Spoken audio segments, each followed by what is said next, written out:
Hi everybody, welcome back to another episode of Unscripted. I'm Hannah. I'm Anuli. And today we're going to be talking about self-care. So self-care has been a huge revolution almost, sort of in the last decade, with people really starting to take care of themselves, mentally and physically. So speaking of self-care, do you have a self-care routine? Unfortunately, I do not have a self-care routine. I really do need one because I find that my self-care kind of kicks in when I'm feeling fed up with a situation or when I feel burnt out. And if I had one, I probably wouldn't be getting to that stage. Right. But at the moment, I don't. Do you have one that maybe I could learn from? I actually do. It's not really anything fancy. It's just an hour for myself after I'm done with like classes, usually from like 8 p.m. to 9 p.m. Just like an hour to myself to just sit and, drink some tea maybe and just relax, do a face mask or whatever. But really just an hour to do whatever I want. And for me, that's self-care.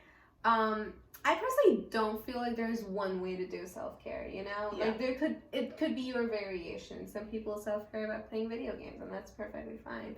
So I think maybe it's not fair to myself to say that altogether I don't have a self-care routine, because I do like to take out time for myself to relax, or even just give myself a mental break and just like not be receiving any information, kind of. Sometimes if I'm walking to or from class, or if I'm just eating, sometimes I'm like, all right, I don't have to listen to music, I don't have to watch Netflix or watch YouTube or whatever while I'm doing this.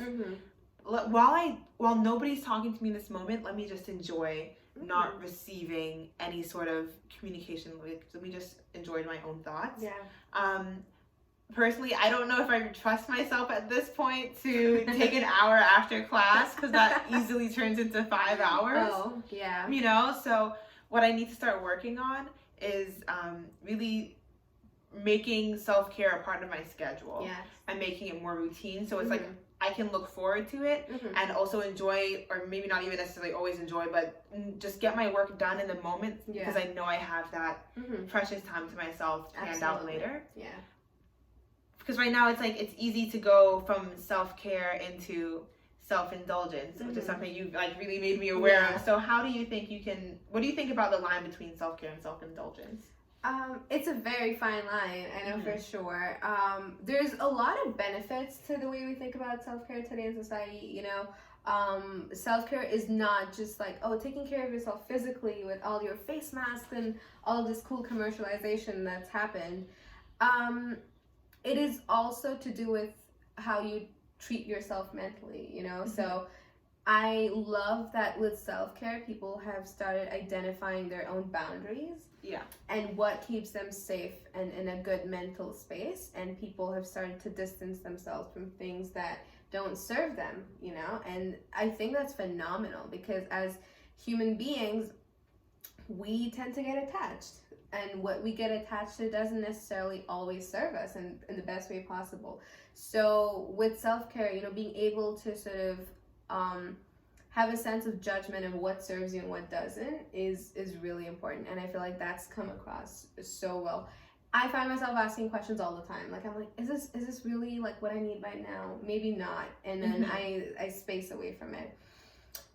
So that's like one of the greatest things that self-care has brought to us. But there is still a very thin line between self-care and self-indulgence. So with that, I want to really talk about commercialization. Now, a lot of people we see on the internet or elsewhere, they're like, buy this face mask, it's self-care, and buy this skin product, it's self-care. And to me, it's great if you can splurge and that makes you happy, that's amazing. But necessarily feeling like you need to have that product to do any kind of self-care is problematic. So you don't necessarily have to splurge to, do any kind of self-care. What do you think? I actually wanted to ask you, how do you determine what it is that you need versus maybe what you think you need or what you want? I think that if it's something that makes me happy and when you really ask yourself these tough questions that you absolutely don't want to answer, like, oh, I'm looking at a face mask that I really want to buy, but hey, do I really need it, or am I simply buying it because I saw someone online using it, and I was like, oh, like, I want to use it to make myself feel better.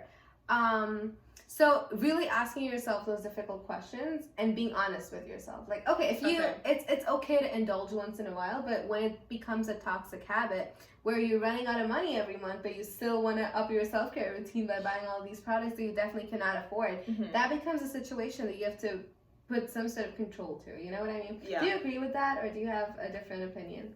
I think how I determine what it is, that I need versus maybe it's just something that I want or that I think I need right now as I'm talking to you about it is measuring how I feel before and how I feel after.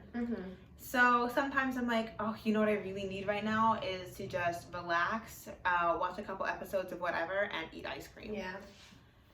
Depending on the situation, like what kind of stressed I am, what am I stressed about, sometimes that does not work after, and I'm just more stressed, like, why wasn't I working on it?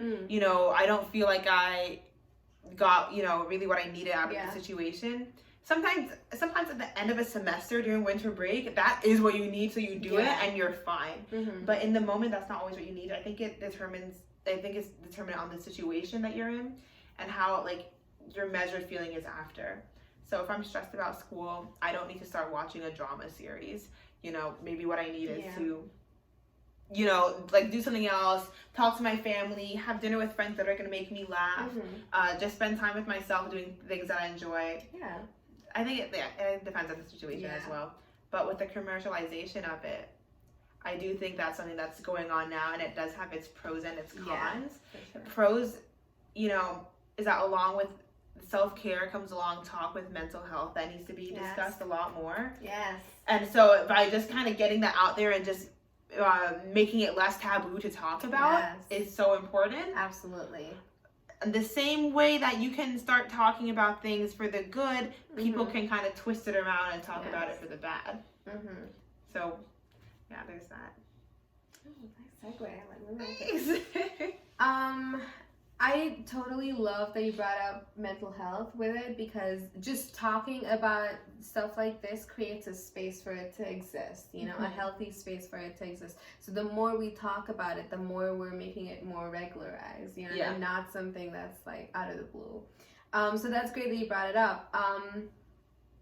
What did you end with? I'm sorry. About talking, like, how you can start to bring in a new topic and talk about it for the good, but it could also have a bad side. Yes, so it also has a bad side. And speaking of bad sides, so with self-care, since we are talking about the cons at this point, how it's widely misinterpreted by society, a lot of times we might find ourselves indulging in what we think is self-care, but it's really not serving its purpose as self-care. I read this interesting thing online where some people think it might be an excuse to get out of things that you don't want to do, and you try to convince yourself in your head that, oh, like, it's for my own good, like, it's not serving me its purpose. But really, are you trying enough, And like, for example, if we have a fight, Hannah, and we have a major fight, and we're not disrespecting each other, we're just having a mutual disagreement. Am I going to walk away because I'm like, oh, like, she just doesn't get me anymore and it's not serving my purpose anymore? Or am I gonna stand here and try to sort it out and use my conflict resolution skills to sort of talk it out with you, So again, is self-care an excuse to get out of the situation and for me to not develop conflict resolution skills or not build on them, really? So again, that brings in the topic of judgment. So again, developing good judgment, good sense of judgment to know when to walk away is really important to practice good self-care. I think that comes along with knowing, you have to know yourself. You have to take the time out. You have to listen to what other people are telling you, how you behave, about your behaviors. You have to know yourself and know if in a situation, are you going to walk away in the name of self-care, or are you going to do something that actually is self-care? Work through it, work through something that maybe, you could improve on and that you can learn about another person. And actually, promote self-care for yourself. So let's summarize this podcast on self-care. What are we going to do? We are going to make sure that we maybe build in a routine to prevent burnout in the first place. Try and draw a line between self-care and self-indulgence by knowing what we want and knowing what we need. Also, make sure you're identifying things that you need to make yourself happy as opposed to what society tells you need to be happy. Ooh, very important, very important. So, in the meantime, and maybe we'll do a follow-up podcast, but I'm really going to work on scheduling in my self-care and knowing, what kind of self-care I need for my difficult situations. Yeah. I'll let you guys know how that goes. And I'm also going to work on a good sleeping schedule. I feel like I've gotten to a good start, but I want to keep it up through the semester. So. Yeah, for me as well. Yeah. Until then, I'm Hannah. I'm Anuli. And this has been another episode of Unscripted. Thank you for watching.